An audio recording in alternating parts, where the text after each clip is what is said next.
Partagez des moments d'amour en regardant Manette Mom avec Stamy Paul, Pack Food, les glaces Welly, Safor, Orange Money.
Lalla nekk na jigéen bu ñëpp ràññee ngir toggam yu neex te am maanaa dafay nduggi marché jënd li mu soxla yëpp ngir togg bu jaar yoon waaye tey am na lu mu fàtte.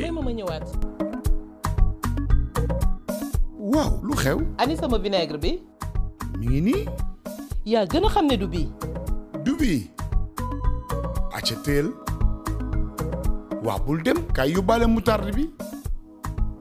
kii aka muus du dugg ci waañ mukk te àndul ak produit Pack Food yi. Gam Pack Food agsi na si seeni kër ak ay produits européens de qualité supérieure. vinaigre ak moutarde Pack Food moo mën si marinade dafa sell di relever sa goût togg di ko jox caf ko bu neex saf te sell.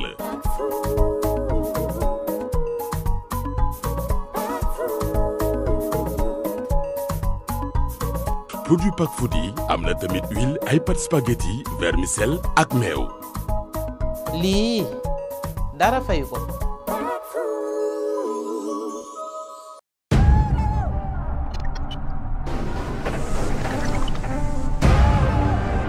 Why are you running? Tu ne sais pas qui je suis.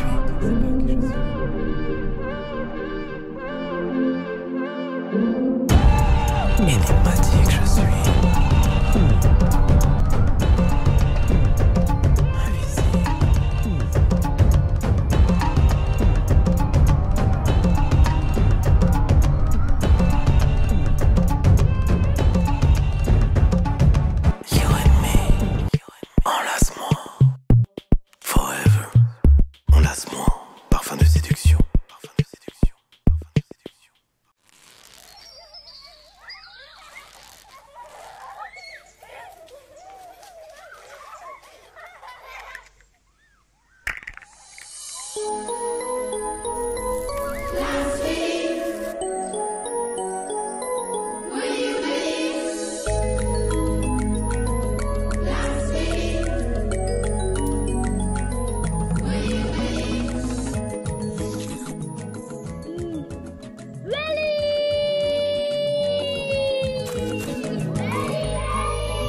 Glace Welly, le plaisir pour toute la famille. Disponible dans toutes les grandes surfaces et supérettes du Sénégal.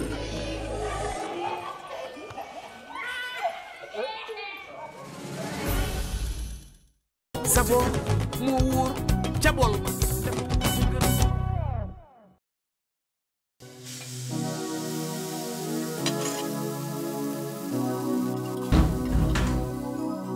sama goro.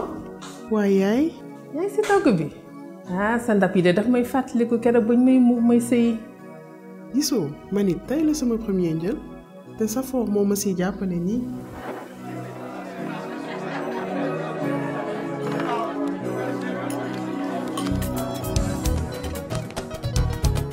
réew mi fi mu toll nii Safor moo ko téye fii ku fi fàtte ñu fàttali la ah Safor nga àndaloon ca yeetaa Safor nga àndalaat ci yiitaa Safor dafa wóor te gën aluminium piir lañu ko defaree Safor ci réew mi lañu ko defaree doomi réew mi ñoo ko defar 60 ans ci ren Safor mi ngi fi mi ngi leen di gunge saa su ne ak fu ne Safor moo wóor ca bool ba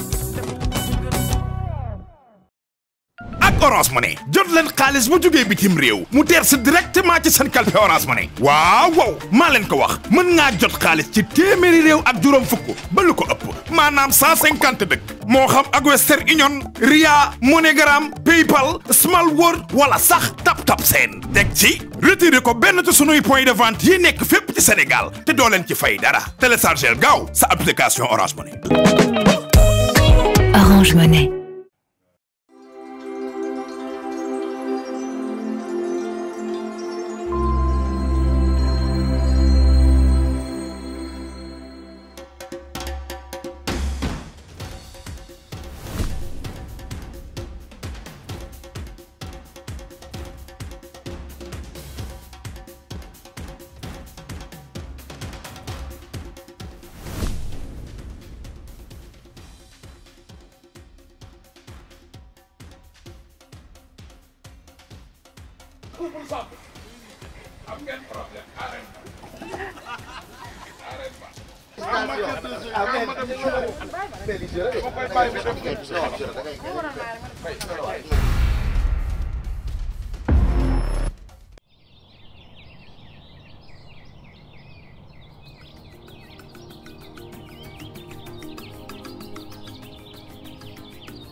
Bonjour cette petite famille de Man ak Mom.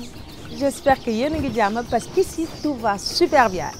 Vous l'avez vu, démb challenge yi taroon na torop, mais félicitations au couple Samb. Ils ont enfin gagné leur premier challenge. Jotoon na nag, mais du ñu yem foofu. Tey villa bi dina neex torop ndax dañu am anniversaire mooy bu kan Madame Dieng, Lena, vous le savez très bien. Ah, liñ koy pareel du yomb.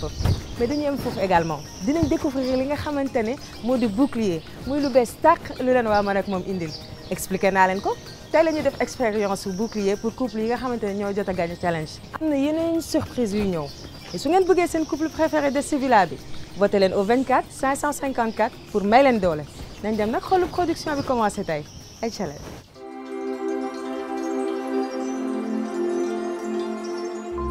Alors, gis ngeen ni mbir yi demee lors du dernier épisode.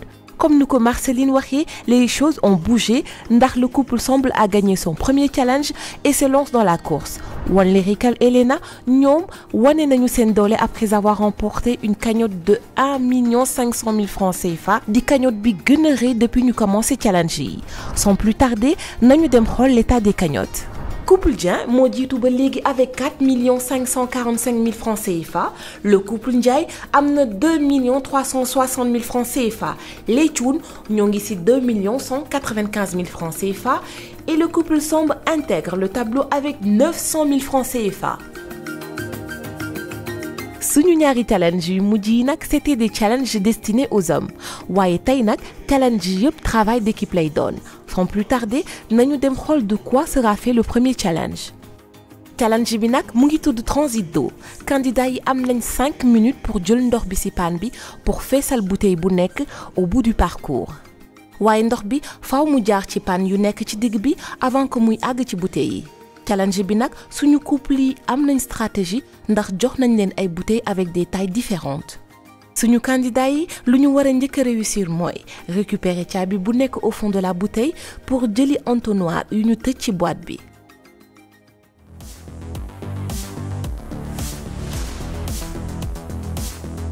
premier duel bi couple Samb ak couple Ndiaye lay boole. mise bi nag 300 000 francs lay doon 300 000 yooyu ku ci gagné da ngay jël sa 300 000 morom teg si yóbbuwaale sa bouclier donc j'espère que comprendre ngeen règle du jeu yi su baaxee pour yéen rek baax na pour man à 3 ñu dem 1 2 3 top c'est parti.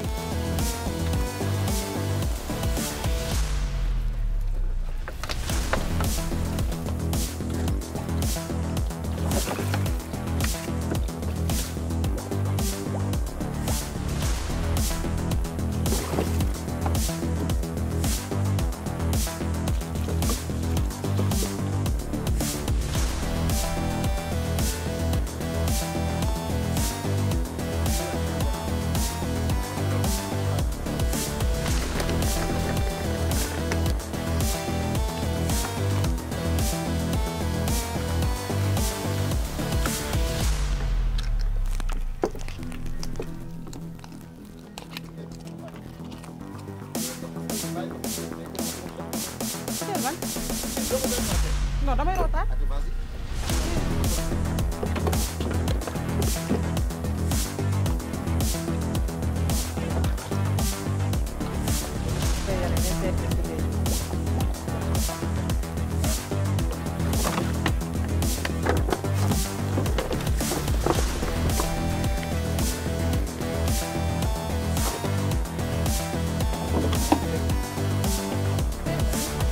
Voilà.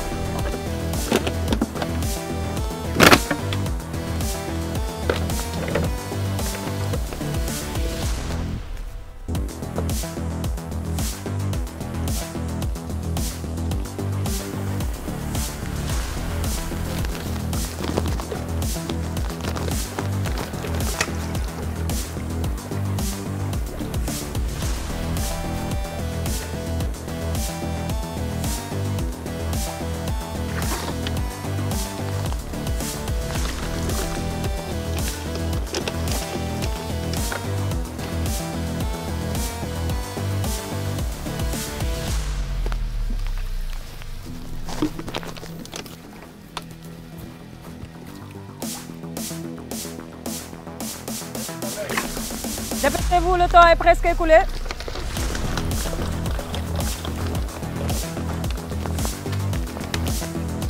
Il vous reste 1 minute. 1 minute.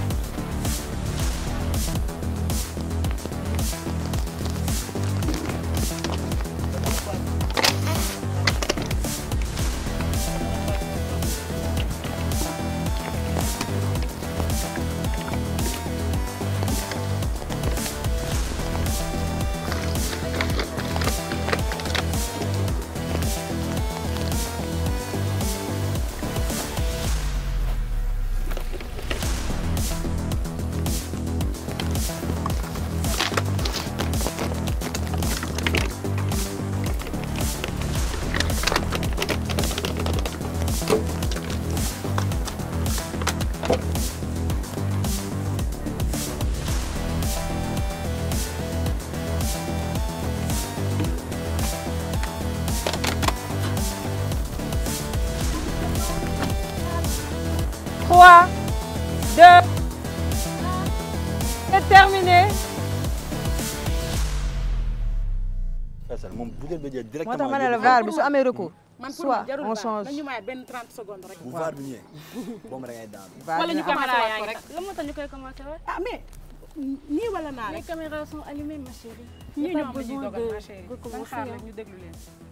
Pas la peine. En tout cas, c'est serré. waaw c'est C'est très serré. Vraiment. Len Ndiaye, vous êtes à 28,1 pour vous.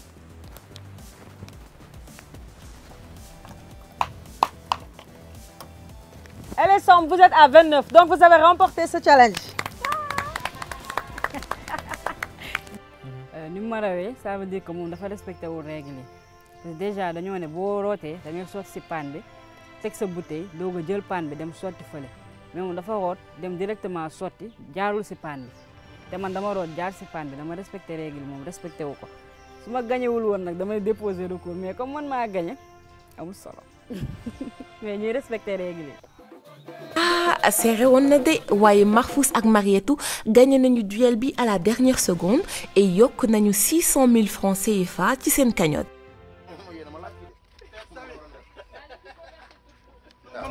man nag ñaar naa la koy def.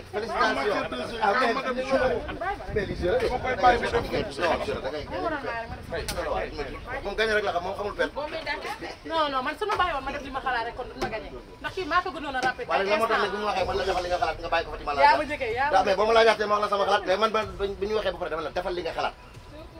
defal li nga xalaat ma nekk sa ginnaaw waaye yow ba nga toogee ba sa xel di lëndëm nga réer ci biir nga laajaat ma expliqué la nga def li ma la expliqué ba pare bëgg ma ko si jeu la rek da ngay fekk da ngay gëm mbaa nga gañe waaw. waaye ku xool Mati xam ne elle ne digère pas cette défaite.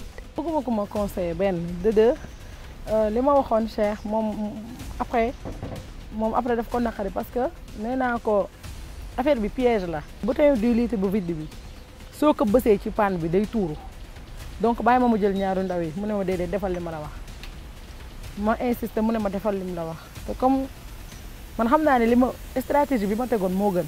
moo tax bi ma pertee dama ko ci mere trop parce que mënoon na ma bàyyi rek ma def sama xalaat. waaye comme da nga bëgg torturer non tata kaay nag ma wax la Cheikh Ndiaye tey bis boo pertee doo fanaan ci dëgg. lan laa wax dañuy defaat beneen challenge. boo pertee doo fanaan ci dëgg bi tey. nekkul samay loxo de.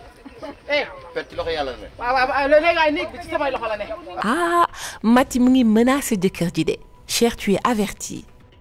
xam nga man dama ko yére woon jàmm rek xam nga boo ànd ak sa jabar ñëw di def benn compétition boo sañoon mu gagné parce que bu gagné yow yaay gagné donc man dama ne ko bidon 10 litres boo ko jëlee da nga ko ciy bës ndànk pour ndox bi bañ a tuuru mais moom moment boobu noonu bi ma ko expliqué boobu moom man xam naa ne moom nekkatu fi stressé na. non mais bidon 10 litres dafa volumé mënoo ko ci bës boo ko naree tekk di ko yootal doo fa jógee. mënoon na ma bàyyi rek ma def 2 te ñi ko gagné yëpp 2 yu ndaw yi lañ njëkk a def.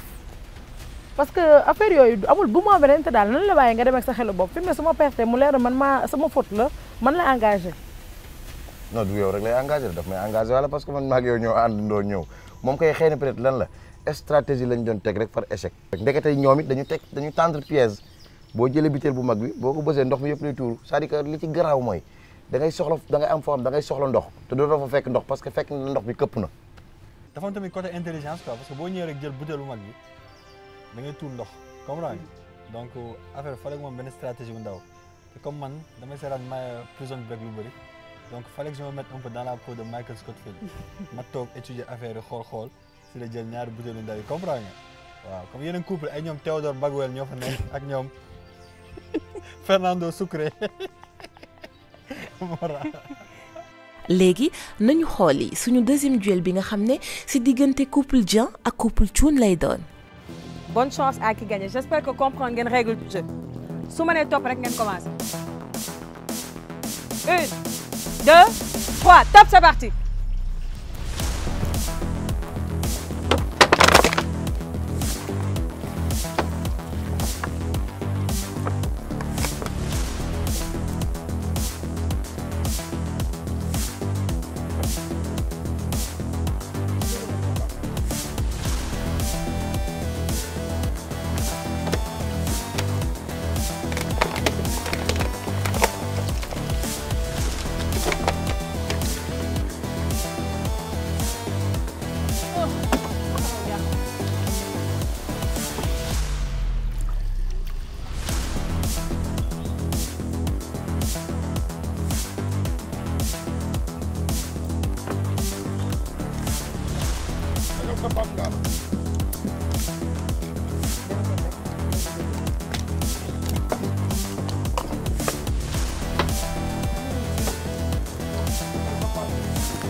léegi mën ngeen leen jàppale bouteille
je peux pas.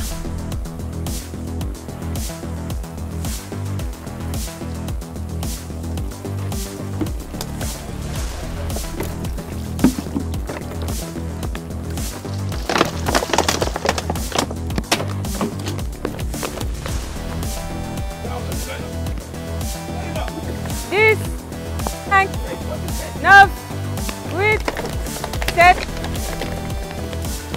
5, 4, 3. C'est bon. ah jeex na tam moom mu sotti moom tam. ah pare bu yàgg. way Samba. yaa neex na 35 pour la première bouteille. 35. Et 50 pour la deuxième bouteille. Oui. 40 pour la deuxième bouteille. Donc, le couple Thioune vient de remporter cette manche. Techniquement, bi nga la demee root benn yoon ñëw techniquement ma xam ni paan bu ndaw bi peut-être boo ko rootee ba mu fees boo ko réussir ba indi ko ci bidon bi soit booy delluwaat doo dolli 2 litres bidon bi fees stratégie boobu laa teg moo tax boo ko seetaanee bu baax ngaa la dafa dem root paan bi ma ni ko bul indi paan bi demal nga rootaat indiwaat ci paan bi mu dem rootaat indiwaat ci paan bi réussir paan bi fees mu ñëw tuur ko bi mu demee teg ko nag laa ko ni voilà jëlal ñaari bidon yi mu jël ko rootaat paan bi ñëw remplir ko quoi stratégie la rek. Là aussi, ça a été serré. Mais le couple Thioune ñoo gagné duel bi et remporte la mise de 600 000 francs CFA. Après tegle ay défaite, Samy Thioune est visiblement heureux ci victoire bi.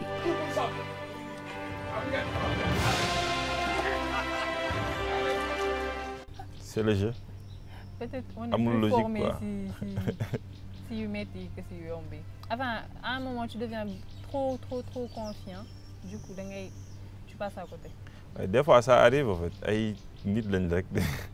Mu nga nekk ci benn situation boo xam ne tu te dis que ne lii sa game la mais après tu passes à côté quoi, tu vois. Peut-être yi gën a compliqué mën na ñëw gars yi yaakaar ne doo ko gagné nga ñëw génn ci loolu. Donc jeu la rek amul logique quoi. En tout cas, espérons que lii faut pas rek la woon léegi ñu dem xool fu suñu cagnotte yi toll après ce challenge. Malgré 300 000 yu ñu ñàkk, Won et Lena sont toujours en tête avec 4 245 000 francs CFA. Samy Thioune ak Ngalla topp si ak 2 495 000 francs CFA. Cheikh ak Mati ñoom wàcc nañ et sont en 3e position ak 2 060 000 francs CFA. Marfous et Marietou bi mooy seen 2e challenge bu ñu tegle di gagné et ont un total de 1 200 000 francs CFA.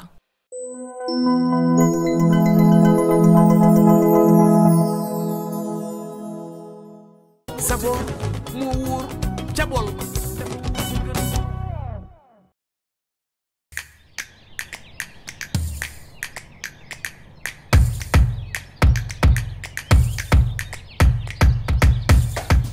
léegi ñu dem xool 2e challenge bi lan lay doon. 2e challenge bi couple dañoo war a passante boule bi avec des tubes PVC l'un après l'autre en traversant un parcours ba dugal ko waaye su boule bi waddee ils vont reprendre au début.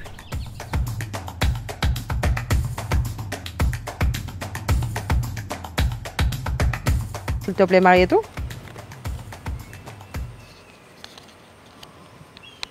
C'est le couple Ndiaye qui commence en premier avec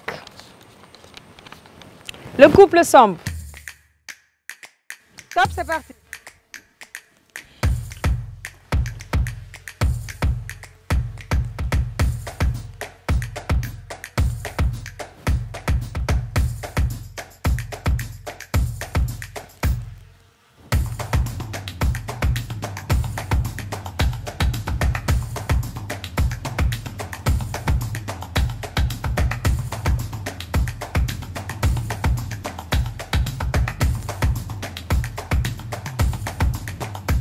Les mains.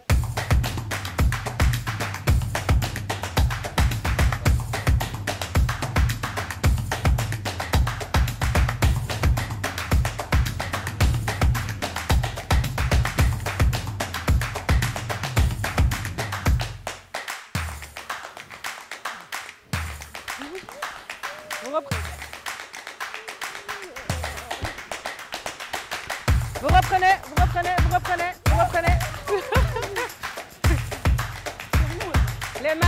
Les mains au milieu, vous reprenez.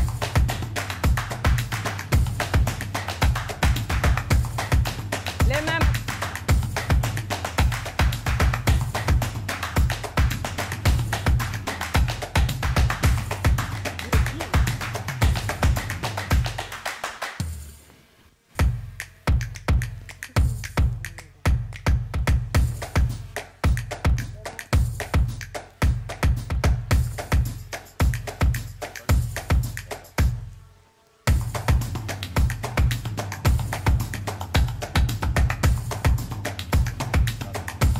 Les mains, Mati, les mains, les mains.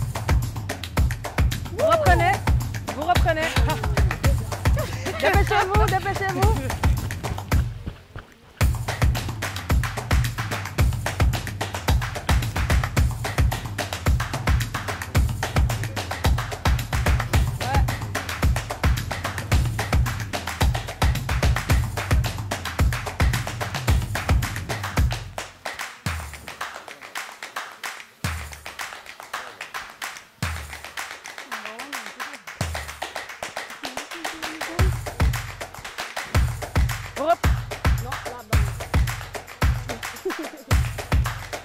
Vous reprenez. Ah!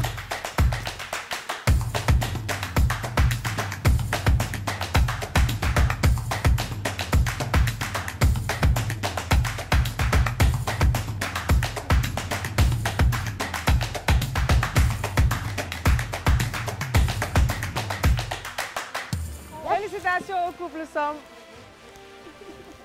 léegi ñun le problème am moom dañoo waddal suñu bal mu ne ma perte nañ parce que ñee ñu ngi woon sur le point pour dugal bal bi ma ne ko perte ñu nañ delluwaat parce que bu ñu découragé woon foofu rek yaakaar naa ne duñu gagné mais bi ñuy delluwaat nag dañoo dégg ni ñoom tam ñu waddal seen bal si lañ gën a yokk vitesse bi comme ñoom le temps ñuy retourné waat ñun fekk dellu nañ ba foofu après dugal bi tam intelligence la dama jël sama temps dama ko natt daal teg ko si cet bi noonu ne xaaral natt ko nii balaa muy waddaat ndax bu waddoon foofu rek moom musiba am.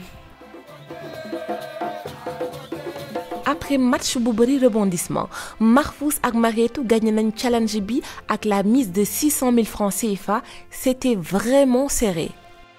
yàkkamti man moo tax man ma perte ko donc moom bu dee bi mu ñëwee moom mu ay ci tuuram man bëggoon naa moom mu teey xam ni man comme xas naa ba échec moom bu échegaatee yaa dafay doy waar mais malheureusement moom it li ma dal moo ko dal dafay excité bëggoon a gagné affaire bi coûte que coûte parce que boobu soxla na victoire xam nga moom da di jigéen joo xam ne jigéenu jàmbaar la di gagneur la quoi en fait dafay bëgg di gagné moom ñemewul perte. moom waaw moom bu pertee sax day dof. Par contre, Cheikh et Mati ñi ngi continuer di perdre léegi nañu dem xool suñu deuxième duel bi entre le couple Thioune et le couple Dieng. 3, on y va. 1, 2, 3, tape, c'est parti. Non, les mains, les mains, les mains.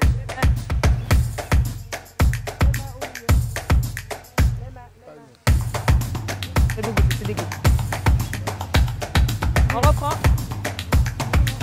Mais regarde, dugalal sa loxo yi dugalal.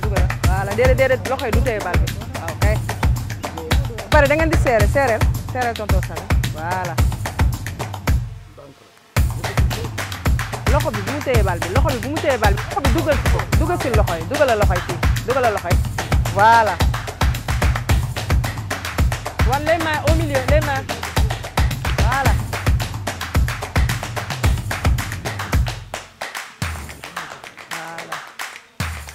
Loxo bi pousse ko ci digg bi voilà. Loxo bi la digg voilà. On reprend.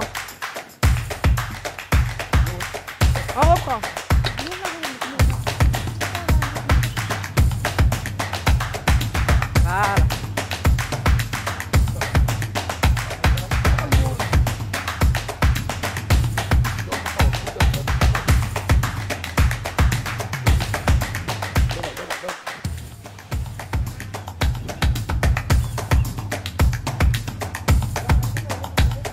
Voilà. Wan tes doigts le double. Voilà. On reprend.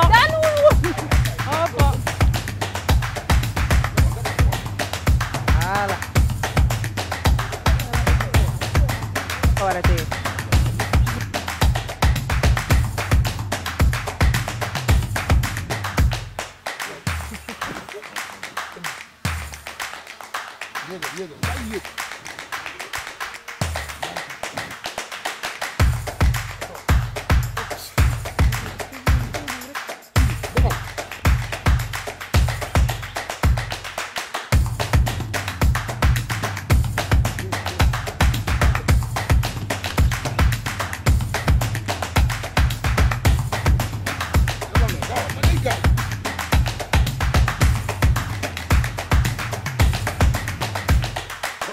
Félicitations au couple Dieng pour cette deuxième manche. Il vient de remporter ça sur le couple Thioune. Félicitations à vous. Après seen faux pas wu sànq bi Dame et Léna jël nañu seen revanche ci couple Thioune. dafa am loo xamante ni daal tuuti rek la dama ko sóoraalewul woon parce que kenn ku nekk da ngay waxtaan ak sa borom kër da ngay waxtaan ak ki la guidé mais ci lenn rek laa juumee dama ne ko del bàyyi man ma lay sottil yow ngay dem di yóbbu ndekete moom waxuma loolu mi ngi naan ma del gaawantu rek boo gaawantoo rek yow yaay yéeg man may dem di kii foofu rek moom laa am loo xamante daal déplacement bi nga comprendre yow boo ma da nga may defal affaire bi ba pare taxaw. waaw da nga ma koy defal moom laa wax dem. ma defal la ko dem mu doon fiil. mais yow loolu nga comprendre da nga koy def ba pare taxaw. loolu daal moo ma ci xawal. te tuyau bi toll na foo xam ne ak bal bi am benn rapidité boo xam ne dafa laaj benn concentration bi mënoo ko yor ba pare bëgg concentré wu ci jeu bi bëgg ko expliquer jeu bi. moom kay la fi boppam newul woon rek. Voilà, après ce challenge ni le classement bi tëddee couple Dieng sont toujours en tête avec 4 545 000 francs CFA couple Thioune ñu ngi deuxième position ba léegi ak 2 195 000 francs CFA Cheikh ak Mati ñu ngi troisième position ak 1 760 000 francs CFA le couple Samb mu ngi quatrième position ak 1 500 000 francs CFA. mais ñu ngi continuer seen remontada ndax léegi 260 000 francs rek la leen couple Ndiaye rawee Ndiaye ni lu xew bokk. challenge yi ñu def yëpp moom la faute bi. man nangu non c'est vrai non moom la naa gàddu yëpp garaaw. moom la man su doon man rek la dinaa ko. naa gàddu yëpp mais bi ñu doon passante ballon bi boobu yow la parce que bi nga waree taxaw. boobu ñun ñaar ñëpp la parce que perte na nga perte xam nga problème mënoon ngaa taxaw te doo jéem a sukkandiku ci man mais bi nga dee taxaw coup d'épaule bi mu dóoraale moo tax bal bi wadd donc foofu dañuy recommencer à zéro moo tax bi ñu dikkaatee man ma jël initiative fexe bu ñu may taxee pour bañ ko toucher moom. ma dem nañ nag ba fi ñu ko war a dugal malheureusement affaire bi mujjee échec waaye lépp ci ay dogal laa koy teg rek man ba tey.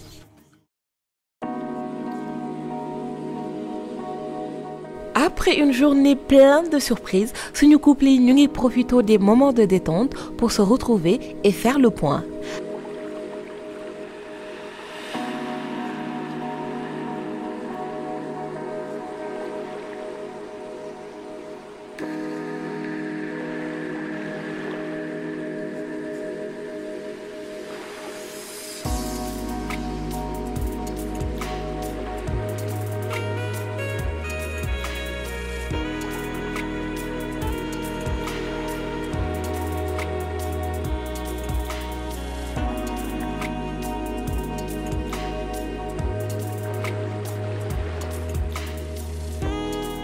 Apparemment, tension bi wàcc na diggante Cheikh ak Mati qui profitent d'un beau coucher de soleil. Léna et Won sont toujours collés l'un à l'autre et comme ni leen ko Marceline waxee, on a préparé une surprise pour Léna avec la complicité de Won. La romance risque de se prolonger dans la soirée.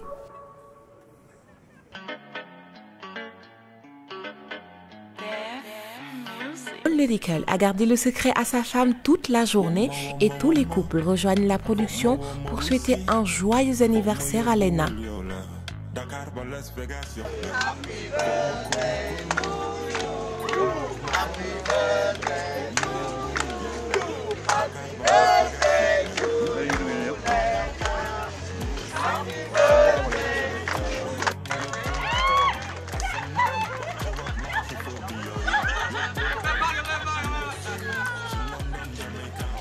Maintenant, Won et Léna vont se retrouver en tête-à-tête, en bons amoureux, pour finir la soirée autour d'un bon dîner.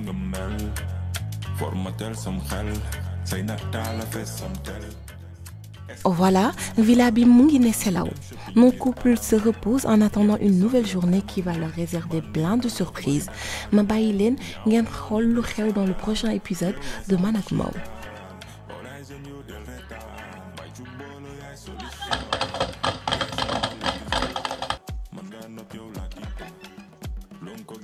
ñoom tout le temps en fait y a que ñoom ñooy perte di kaas yow jamais nga perte ba pare kaasoo en fait mais ñoom même bu ñu perdee il faut que ñu ut excuse couple Thioune. Bonsoir, bonsoir. Me voilà enfin pour votre débrief de la soirée. xam naa ne xaar ngeen ma ba sonn na waaye maa ngi nii. Je vous l'avais promis ce matin. Non, vous allez passer une très belle journée. Gis ngeen ko? On a commencé avec le couple Samb bi nga xamante ne day mel ni ñoom seen sëriñ daa aay ndax tekkee ko nañu complètement remporté waat nañu 2 autres challenges plus beneen bouclier. Ah yéen lu ngeen di sangoo ñu jóge fa. On a eu une belle soirée avec l'anniversaire de Madame Dianglena. Joyeux anniversaire à toi aussi, Madame. Après, pour boucler la boucle, on a eu le challenge qu'a remporté le couple Thioune. Gis ngeen li ma leen waxoon man ak moom nii rek la il y a tout le temps des rebondissements tey mën nga nekk ci suuf bu subaa nga nekk ci kaw wala vice versa. En tout cas pour su ngeen bëggee seen couple préféré di des ci villa bi continuez à voter pour eux au 24 554 24 554. En attendant, nous vous donnons rendez-vous prochainement pour de nouveaux épisodes. À demain.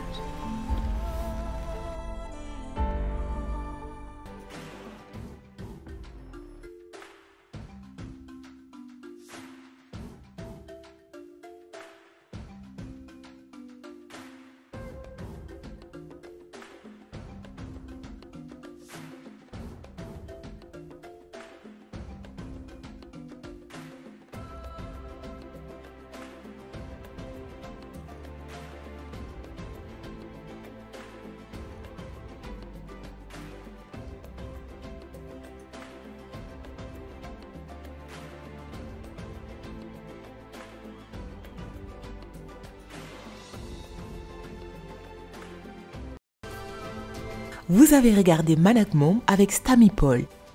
Pack Food, les glaces Welly. Safor, Orange Money. Avec Orange Money, recevez vos transferts d'argent internationaux directement dans votre calpé Orange Money. Et oui, vous pouvez recevoir de l'argent depuis plus de 150 pays via Western Union, Ria, MoneyGram, PayPal, Small World ou TapTapSend. Et en plus, le retirer gratuitement dans nos points de vente partout au Sénégal. Rendez-vous vite sur votre application Orange Money. Orange Money. Lalla nekk na jigéen bu ñëpp ràññee ngir toggam yu neex te am maana dafay nduggi marché jënd li mu soxla yëpp ngir togg bu jaar yoon waaye tey am na lu mu fàtte. ma ñëwaat. waaw lu xew. ani sama vinaigre bi. mi ngi nii. yaa gën a xam ne du bii. du bii. acca teel. waaw bul dem kay yóbbaale moutarde bi. kii ak a muus du dugg ci waañ mukk te àndul ak produit wu Pack Food yi. Gam Pack Food agsi na si seeni kër ak ay produits européens de qualité supérieure. vinaigre ak moutarde Pack Food moo mën si marinade dafa sell di relever sa goût togg di ko jox caf ko bu neex saf te sell.